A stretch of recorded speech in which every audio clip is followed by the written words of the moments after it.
Hey, what's going on, guys? Welcome back another review. It's been a very long time since I've done a review, and I figured I should bring you guys with the 18-inch leatherface, which I got not too long ago, maybe, 2 months, and I decided to review it finally. If you're wondering why I haven't reviewed it, I wanted to do this a lot sooner, but when I opened him, he was in two pieces, which, if I go over to the back, right here, he was completely disconnected at the waistline. And I had to fix him, and I was having a lot of trouble because I was using crazy glue, because it was the only glue I had available. So I was trying to, crazy glue him continuously, and I finally got it like a month later. So that's why I'm reviewing him now. And then also, I've been extremely busy, so I haven't gotten to do anything else. But I have a ton of other figures I can review. The Hellraiser's all done. I have some on the bottom shelf, which I haven't shown you guys yet. Some on the new shelf that's next to it, which is right there, that I haven't shown you guys yet. And then I have some other general figures that I haven't done a review, or I want to redo the review because I thought it was really bad since it was like when I first had the channel and it wasn't that good. But the only one I really can't redo is Pumpkinhead because he's a pain in the ass to get out of the box. But anyway, going on with the review. So, this Leatherface is extremely cool. I'm so happy to have gotten him, broken or not. He still is amazing. I got him at a very good price. I think I got him for $70, brand new in the box. So, a seller didn't know he was broken. But as for articulation, he doesn't really have that much. He's more meant to be a statue piece, and I'm not really going to move anything. He used to have waist articulation. That's one thing that he did have, which is no longer functionable.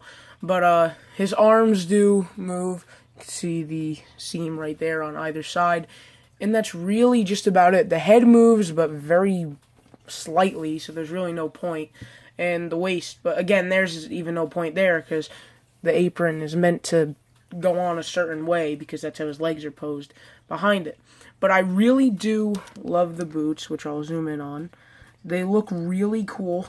They look very, I don't know, they seem pretty plain, but they just look good to me. I don't know why. So, it's not bad. The blood on the apron's pretty cool, and considering that this is coming from Mcfarlane, I was a bit nervous, because I really didn't like their movie Maniacs Leatherface, at all. So I was very nervous. But you can see the pockets on the back of his jeans. Doesn't seem like the camera's picking that up pretty good. But there are pockets on there. And then if you're wondering if he has a motion activated feature, he does have a motion activated feature. It is this button right here, and there's the speaker. We'll see if it wants to work.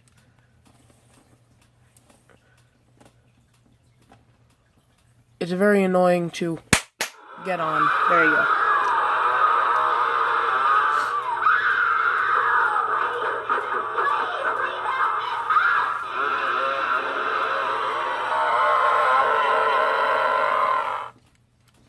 And that as well was not working when I first got the figure.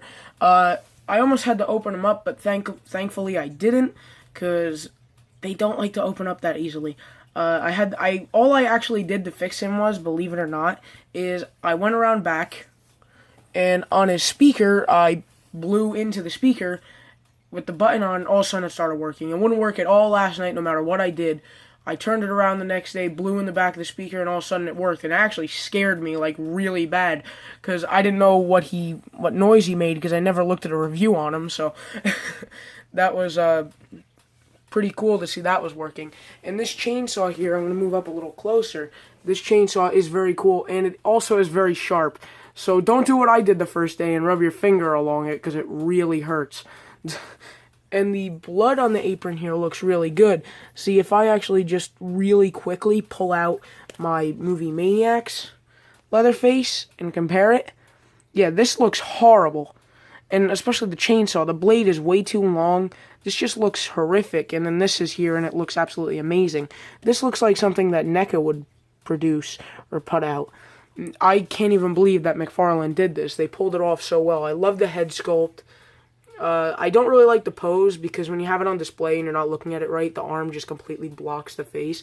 I kind of wish that it had like a motion where you could tilt the head back just a little bit, and then I'd be completely fine. And also, it doesn't allow you to see the chainsaw particularly well. It really is annoying with that as well.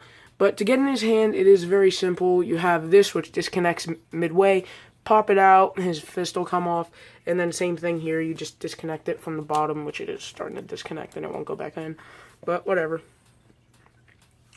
So, what do I think about this figure?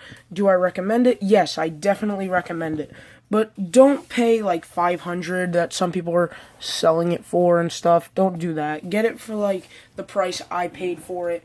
You can definitely get it at that price.